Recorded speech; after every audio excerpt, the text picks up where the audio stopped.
오늘 우리에게 주시는 하나님의 말씀입니다. 사도행전 11장 1절부터 4절까지를 먼저 우리가 함께 봉독하고, 그리고 이어서 17절과 18절을 또 이어서 함께 봉독하겠습니다. 사도행전 11장 1절에서 4절까지를 우선 교독하겠습니다. 사도들과 유대에 있는 신도들이 이방 사람들도 하나님의 말씀을 받아들였다는 소식을 들었다. 그래서 베드로가 예루살렘에 올라왔을 때에 할례를 받은 사람들이, 당신은 할례를 받지 않은 사람들의 집에 들어가서 그들과 함께 음식을 먹은 사람이요 하고 그를 나무랐다. 이에 베드로가 그 사이에 일어난 일을 차례대로 그들에게 설명하였다. 계속해서 17절과 18절을 같이 읽겠습니다. 그러므로 하나님께서는 우리가 주 예수 그리스도를 믿을 때에 우리에게 주신 것과 같은 선물을 그들에게 주셨는데 내가 누구에게 감히 하나님을 거역할 수 있겠습니까? 이 말을 듣고 그들은 잠잠하였다. 그들은 하나님께 영광을 돌리고 이제 하나님께서는 이방 사람들에게도 회개하여 생명에 이르는 길을 열어주셨다 하고 말하였다. 아멘. 평소에도 저는 예배 시작할 때 찬양 시간을 좋아하고 또 열심히 찬양합니다만은 오늘은 너무 열심히 불러가지고 목이 살짝 지금 잠겨버렸습니다. 여러분들에게 좋은 목 상황으로 말씀을 드리지 못하게 되어서 죄송합니다만은 저는 참 좋았습니다. 오늘 우리의 찬양 가운데 하나님께서 우리에게 주시는 이런 또 소망이 있구나, 기쁨이 있구나. 우리가 비록 지금 흩어져 있긴 하지만 우리가 있는 이곳이 바로 하나님을 예배하는 현장이구나, 교회구나, 그런 생각이 많이 들었습니다. 오늘도 가정에서 함께 예배하시는 우리 성도 여러분들, 또 현장에 나오신 여러분들, 우리가 함께 예수 그리스도의 이름으로 모여서 예배하게 된 것을 정말 기쁘고 감사하게 생각합니다. 대한민국 불교를 대표하는 그 종단은 조계종이라고 하는 종단입니다. 불교의 여러 종단들이 있는데요. 그 중에서 가장 큰 대표적인 종단이 조계종입니다. 소래 가면 조계종의 본사 조계사라는 절이 있는데요. 이 조계사에서 몇 년 전부터 해마다 성탄절이 되면 성탄절 점등식을 합니다. 현수막도 걸고, 그리고 이 조계종의 대표 스님께서 나오셔서 성탄절 메시지도 전하십니다. 예수님이 말씀하신 사랑과 평화는 부처님이 말씀하신 자비와 크게 다르지 않습니다. 우리가 세상을 평화롭고 자비로운 세상이 되게 같이 노력합시다. 이런 메시지를 전하십니다.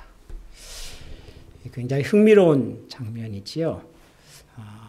불교 사찰 앞에서 성탄절 축하 행사가 있다. 굉장히 이색적인 장면입니다. 그런데 몇 년 전에는 이 조계사에서 진행되는 성탄절 점등식에 신부님, 수녀님들도 초청을 했습니다. 그래서 약 30분의 신부님들이 같이 참석을 했습니다.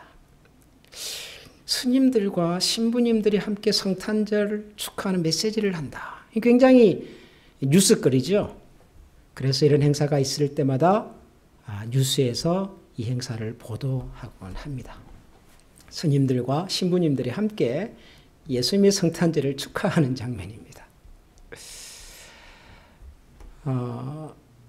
이색적이라고 하는 말은 평소에 사람들이 잘 상상하지 못한 그림이다, 그런 뜻입니다. 이런 뉴스가 보도가 되면 일반 시민들은 되게 신기해하고 또 반기는 분위기인데요. 그런데 크리스찬들 중에서는 의견들이 좀 분분합니다.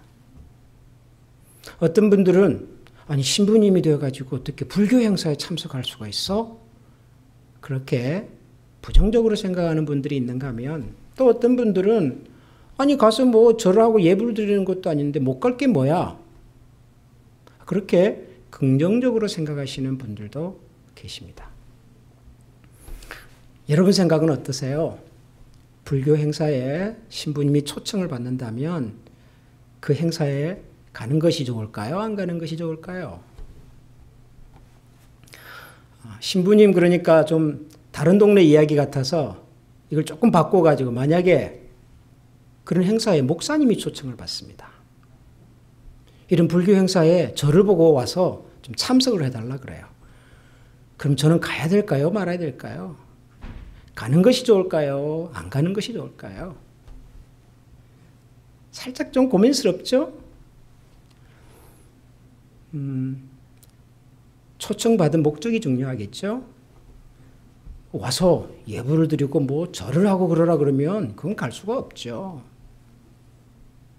그러나 만약에 가서 만나는 목적이 서로 대화를 하고 서로 이해의 폭을 넓히고 그리고 함께 우리가 살아가는 이 세상과 이웃을 위해서 협력할 수 있는 일들을 같이 의논도 하고 하는 자리라면 그건 못 갈 것이 없죠.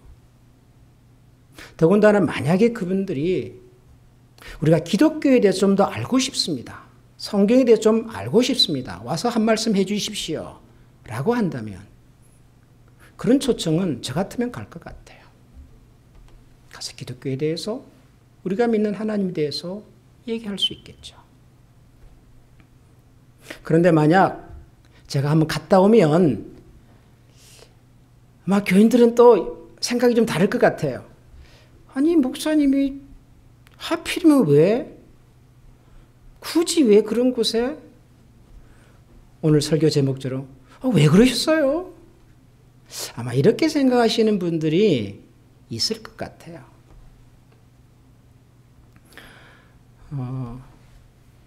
예루살렘 교회 지도자 베드로가 고넬료라고 하는 군인집을 방문하고 왔습니다. 고넬료는 아시는 것처럼 로마의 군인이고요. 이방인이죠. 베드로가 고넬료 집에 가서 가족들과 교제를 하고 복음을 전하고 세례까지 베풀고 했다는 소식이 예루살렘에까지 전해졌습니다. 그래서 예루살렘에서 그 소식을 들은 성도들이 크리스찬들이 예루살렘으로 돌아오는 베드로를 만나서 아주 따지듯이 물었습니다. 뭐라고 물었냐 그러면은 아니 당신은 유대인인데 하나님을 믿는 유대인인데 할례를 받은 사람인데 어떻게 할례 받지 않은 사람의 집에 들어가서 그들과 함께 음식을 먹을 수 있습니까? 그렇게 따졌습니다. 아시다시피 유대인들은 우리는 하나님의 선택받은 민족이다. 우리는 거룩한 민족이다. 온 세상에 하나님을 보여주고 드러내야 할 구별된 민족이다.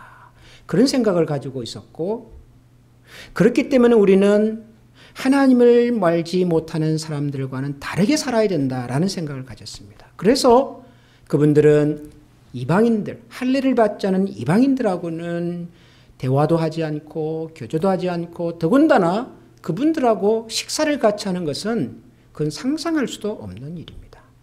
유대인들의 전통에서 밥을 같이 먹는다고 하는 것은 한 가족이다. 그런 뜻이거든요. 이방인의 집에 가서 이방인과 같이 밥을 먹는다? 그건 이방인과 같은 가족이라는 건 메시지예요.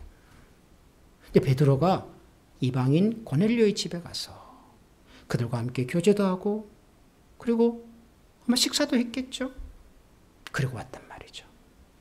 그래서 예루살렘에 있던 신자들이 베드로가 돌아오자마자 베드로에게 그렇게 따지면서 물었습니다. 어떻게 당신은 할례도 받지 않은 이방인의 집에 가서 그들과 함께 식사를 할 수가 있습니까? 그 말을 들은 베드로가 자기가 고넬료를 방문하게 된 경위를 자세하게 설명을 했습니다.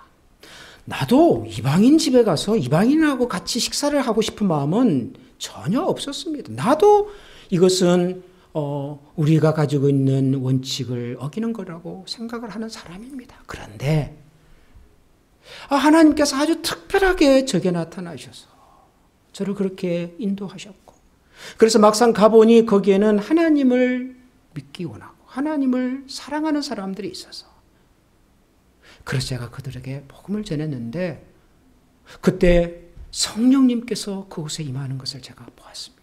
저만 본 것이 아니라 함께 간 사람들이 성령님께서 그 현장에 임재하시는 것을 우리가 다 알게 되었습니다. 아니 하나님께서 그곳에 오셨는데 우리가 누구라고 감히.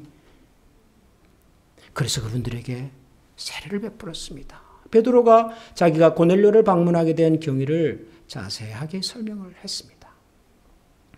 베드로의 그 설명을 다 듣고 난 다음에 비로소 예루살렘에 있는 그 신자들이 이렇게 말합니다. 이제 하나님께서는 이방 사람들에게도 회개하여 생명에 이르는 길을 열어주셨군요. 하나님께서 이제 이방인에게도 복음이 전해지고 세례도 받을 수 있도록 하나님께서 하셨군요 하는 것을 그들이 다 이해하게 되었습니다. 처음에는 하마터면 굉장히 좀 분위기가 험악해질 뻔했던 이 장면이 베드로의 이야기를 듣고 모두가 다 이해하고 하나님께서 하셨구나 하는 것을 알게 되었습니다. 그런데 이 사건을 기록하고 있는 이 사도행전 11장을 이렇게 읽어보면 우리가 좀 이런 부분이 있었네 하는 생각을 하게 만드는 그런 내용이 한 가지 있습니다. 그 뭐냐면은 고넬료를 방문하고 예루살렘으로 돌아온 베드로를 대하는 예루살렘 교회 성도들의 태도였습니다.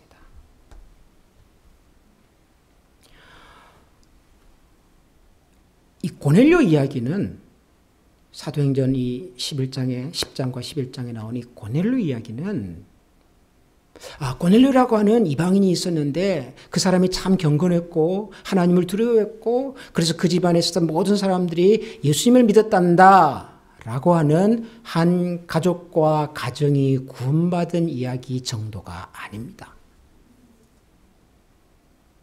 이 고넬료 이야기는 그냥 고넬료라고 하는 집안과 가정 사람들이 다 예수님을 영접해서 예수 믿었다는 정도의 이야기가 아니라 그 전까지만 해도 복음은 예수 그리스도의 메시지는 예루살렘에 있는 유대인들 중심으로 해서 확장이 되고 교회가 세워지고 증거되고 있었던 아주 어떻게 보면 좁은 새로운 신앙운동이었습니다. 예루살렘 중심으로 해서 유대인들이 중심이 되어서 그랬던 그 기독교의 복음이 이제는 예루살렘이라고 하는 유대인이라고 하는 이 울타리를 넘어서 이제는 비유대인들, 이방인의 세계까지도 복음이 전해질 수 있고 비유대인들도 복음을 들을 수 있을 뿐만 아니라 그들도 세례를 받아 하나님의 자녀가 될 수 있다고 하는 것을 보여주는 이 기독교 복음의 역사에서 굉장히 중요한 전환점이에요. 전환점. 예수님께서 승천하시면서 제자들에게 너희는 성령을 받을 텐데 성령이 임하면 권능을 받아서 예루살렘과 유다와 그리고 사마리아와 땅끝까지 내 증인이 되라라고 하셨던 그 예수님의 말씀이 비로소 땅끝으로 증거되는 역사적인 시점이라고 이거는 베드로의 이 고넬료 방문은 굉장히 중요한 사건입니다. 굉장히 중요한 사건. 그런데 그 위대하고 중요한 역사의 현장에 베드로가 다녀온 겁니다, 지금. 상상도 하지 못했던 자기가 계획하고 의도하지도 않았으나 하나님의 강력한 방법으로 이끌림을 받아 고넬료를 만나고 그 가정의 사람들에게 복음을 전하고 그들이 세례를 받고 그곳에 성령님이 임재하는 아주 놀라운 현장을 목격하고 돌아오는 베드로에게 예루살렘 성도들의 첫 마디가 뭐냐 그러면은 아니 당신은 유대인이 돼가지고 어떻게 할례도 받지 않은 사람 집을 갈 수가 있습니까? 라는 질문이었다는 거죠. 예루살렘에 있는 성도들이 베드로를 만났을 때 물었어야 할 질문들은 많아요. 그때까지만 해도 예루살렘의 성도들은 복음은 예수 그리스도의 복음은 유대인들 위한 복음이라고 생각했고 예루살렘 중심이라고 생각을 했다고요. 그런데 그 복음이 세상에 이방인이 들었어요. 그것도 그냥 이방인이 아니잖아요. 고넬료는 로마의 군인 아닙니까? 이스라엘이라는 나라를 침략한 정복한 나라의 군인 아닙니까? 그런 나라의 군인집을 방문했고 그들이 복음을 들었고 세례를 받았다는 사실을 들었으면 물어볼 게 많아요. 아니 어떻게 베드로 선생님께서는 어떻게 그런 고넬료를 알게 되셨습니까? 어쩌다가 그 집까지 가게 되셨습니까? 복음을 전했을 때 그 사람들은 어떻게 반응을 하던가요? 아니 성령님이 임하셨다는데 그게 어떻게 된 현상입니까? 물어볼 게 많다니까요. 물어봐야 될 게 많아요. 복음이 이제는 유대인의 복음이 아니라 이방인에게도 전해지는 복음이고 하나님이 이런 일을 하시는구나. 얼마나 궁금하고 얼마나 관심이 많아야 되냔 말이에요. 예루살렘에 있었던 이 성도들의 베드로에 대한 질문 속에는 복음에 대한 이야기가 단 한마디도 없습니다. 뭘 묻죠? 당신 유대인이면서 어떻게 이방인의 집에 가서.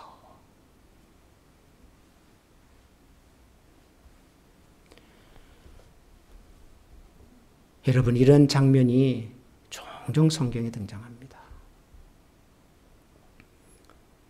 누가복음 19장에 보면 예수님께서 삭개오라는 사람을 방문할 때가 있었어요. 삭개오는 그 동네에 살던 세리였습니다. 세리는 그 당시 사람들은 상종도 하지 않는 이방인보다 더 싫어하고 더 혐오했던 사람입니다. 그런데 예수님께서 그 동네에 돌아오셔가지고 삭개오 집을 가신다는 거예요. 삭개오. 사람들이 어떻게 했을까요? 수근수근 거렸죠. 아니 어떻게 저분은 하나님의 아들이라고 그러면서 메시아라고 그러면서 삭개오의 집에 갈 수가 있을까? 사람들이 수근수근 거렸습니다. 사람들은 예수님이라면 갈 수 있는 곳과 가서는 안 되는 곳이 있다고 이미 생각을 하고 있는 거예요.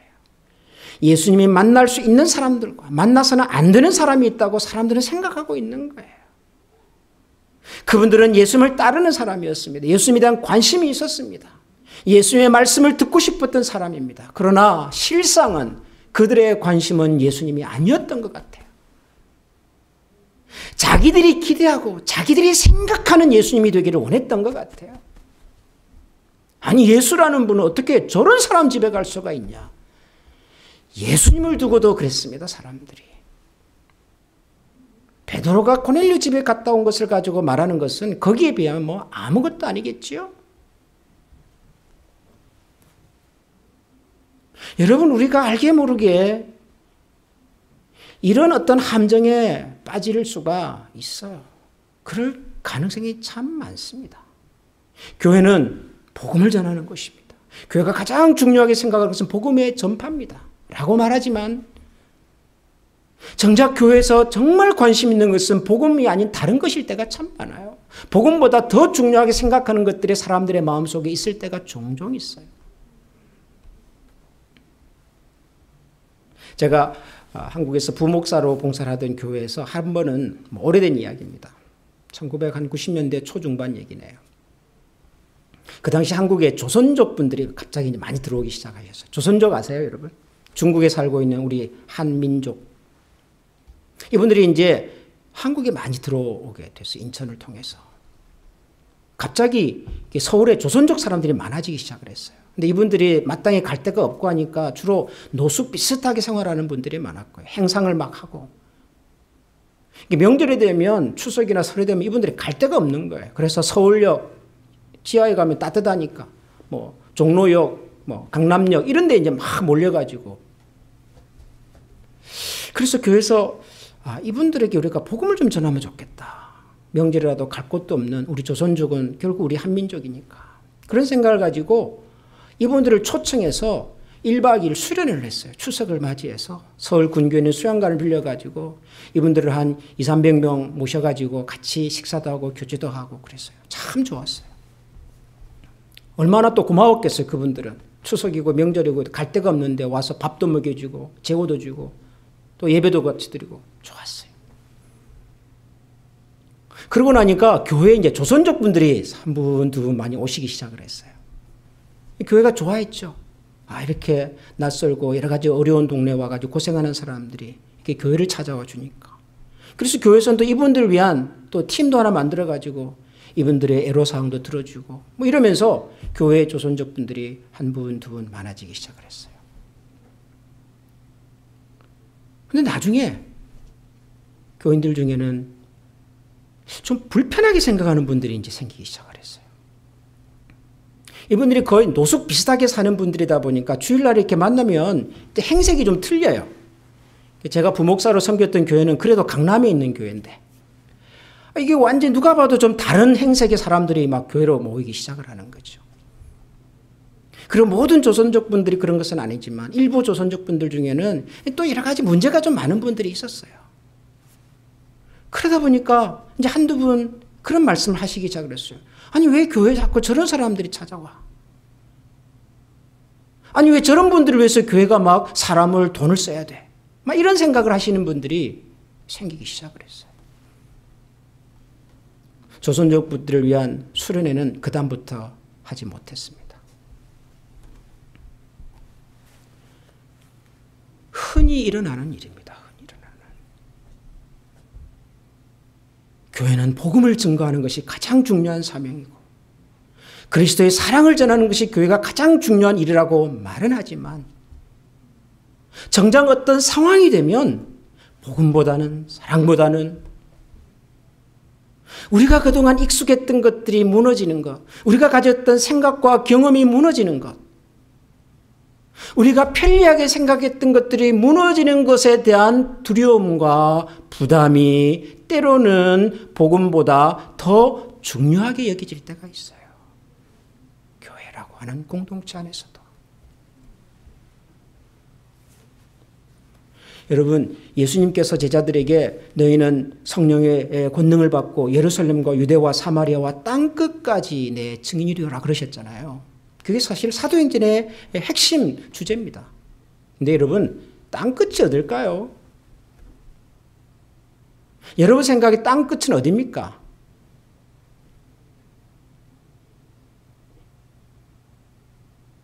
여러분, 땅끝이라고 하는 것은 내가 있는 곳에서 가장 먼 지역이 아닙니다. 지구라고 하는 것이 참 이렇게 둥글어 가지고요. 내가 먼 곳으로 계속 가다 보면 누구를 만나죠? 결국 나를 만나잖아요. 그러니까 지리적으로 얼마나 머냐가 중요한 게 아니에요. 땅끝은 사실은 우리가 가지고 있는 한계, 우리가 가지고 있는 편견, 우리가 문화적으로, 전통적으로, 역사적으로 가지고 있는 우리의 한계를 넘어서는 것이 그게 땅끝이라고.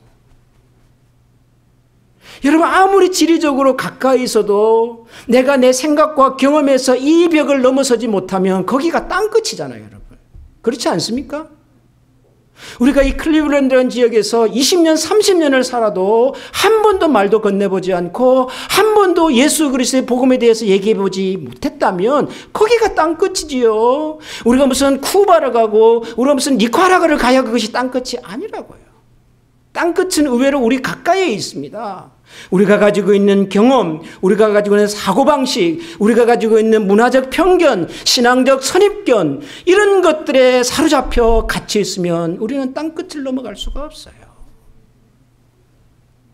예루살렘에 있는 유대인 성도들에게는 거기가 땅끝이었던 것 같아요. 고넬료, 이방인, 로마 군인, 할례받지 못한 사람. 저와 여러분의 땅끝은 어딜까요? 우리가 아직 넘어서기를 주저하고 있는, 넘어설 생각을 하지 않고 있는 우리의 땅끝은 어딜까요? 여러분, 그 땅끝을 넘어야 그리스도의 복음은 온 세상의 모든 사람들에게 구원과 희망을 주는 메시지가 될 것입니다. 그 복음이 그 땅끝을 넘었기 때문에 우리 같은 한인들에게도 복음이 들어왔고 우리가 하나님을 아는 사람들이 된 것이지요.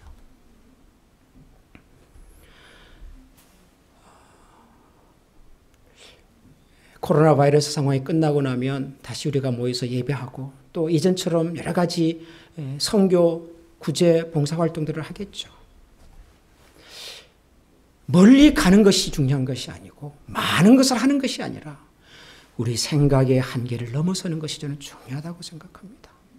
사랑하는 우리 한미가족 여러분, 우리가 개인적으로 가지고 있는 우리의 생각과 경험의 벽을 넘어서 예수 그리스도의 복음의 능력이 모든 사람들에게 기쁨과 희망이 될 수 있는 그런 신앙의 공동체를 우리가 만들어 가십시다. 우리가 넘어가지 않더라도 넘어올 수 있는 신앙의 공동체가 되도록 우리가 한번 기도하고 노력해 보십시다. 그래서 하나님이 하셨군요. 그런 고백을 우리 모두가 함께 할 수 있는 그런 우리 한미 가족이 되고 하나님을 아는 우리 모든 성도들의 발걸음이 될 수 있기를 주님의 이름으로 축원합니다. 여러분, 이 시간에 우리 같이 한번 기도하십시다. 하나님께서 우리 한 사람 한 사람을, 우리 가족을, 우리 교회를 예수 그리스도의 복음이 온 세상 사람들에게 빛과 희망이 될 수 있는 도구로 사용해 주시도록 기도하십시다. 우리가 가지고 있는 개인적인 경험과 개인적인 생각과 그리고 개인적인 편견이 예수 그리스도의 복음이 증거되는 것을 혹시 가로막지는 않는지, 그것 때문에 그리스도의 복음이 사람들에게 증거되고 소개되는 일에 혹은 방해가 되고 있지는 않는지, 하나님, 우리가 가지고 있는 개인적인 한계와 좁은 생각과 경험의 폭을 하나님께서 넓혀주시고 열어주시고, 그래 우리와 우리 교회 공동체를 하나님께서 복음의 도구로 사용해 주시도록 우리 한번 이 시간에 기도하십시다. 우리가 함께 섬기는 한미교회라고 하는 신앙의 공동체가 하나님을 알지 못하는 사람들에게 신앙적 호기심과 신앙적 관심과 신앙적 매력의 대상이 될 수 있도록 하나님, 저희들을 선하게 사용하여 주시옵소서. 우리 이 시간에 한번 이런 소망을 가지고서 같이 한번 마음을 모아 다 같이 기도하십시다. 기도하겠습니다. 하나님 아버지, 감사합니다. 하나님, 저희들을 주님께서 사용해 주시고 그리스도의 나라 소망을 주시고 감사합니다. 마음의 소망과 빛을 가지고 하나님, 우리가 살아가는 이 주님의 기쁨을 주시옵소서. 주님, 하나님, 우리의 영혼이 주님, 우리의 삶의 주님, 하나님께서 저희를 채워주시고 하나님, 우리가 부족한 사람, 우리가 작은 사람, 좁고 편협한 저희들의 생각을 넓혀주시고 그리스도의 복음의 능력이 하나님 우리를 통하여 증거되고 나타날 수 있도록 하나님 간섭하여 주시기를 간절히 그 현장과 그 속에 하나님, 저희들이 함께 주님의 이름을 높이고 하나님께서 하셨습니다. 하나님이 저희들을 사용하셨습니다. 과연 하나님의 능력과 그 속에 나타났음을 우리가 고백할 수 있도록 하나님, 저희들을 주시고 하나님, 저희들을 사용하여 주시옵소서. 그 현장에 우리 시간에 한번 다 같이 찬양하기를 원합니다. 주님께 나를 이끌어 주시옵소서. 주께 가까이 날 이끄소서. 간절히 주님만을 원합니다. 채워주소서. 주의 사랑을 진정한 찬양 드릴 수 있다. 다시 한번, 주께 가까이 나를 이끌어 주옵소서. 주께 가까이 날 이끄소서. 간절히 주님만을 원합니다. 채워주옵소서. 채워주소서.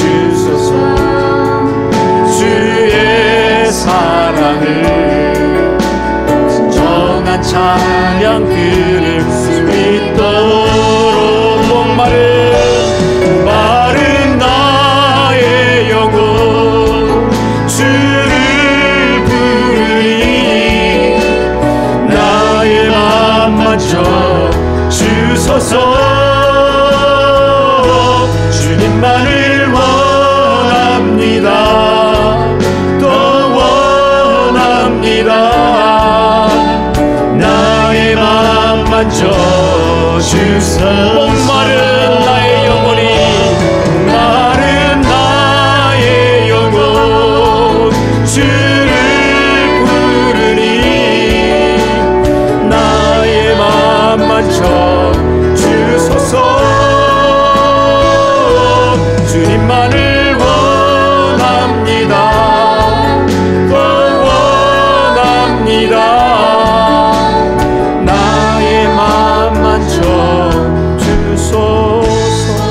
우리의 마음을 만져주옵소서. 나의 마음 만져주소서. 우리의 마음을 만져주옵소서. 나의 마음 만져주소서.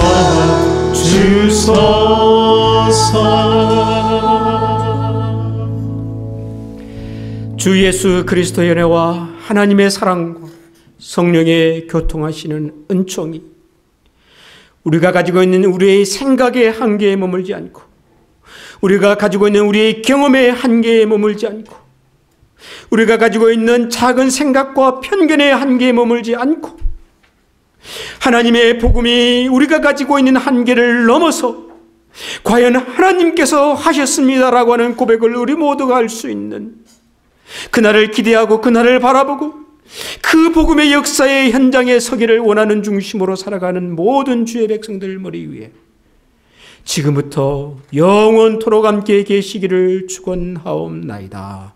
아멘.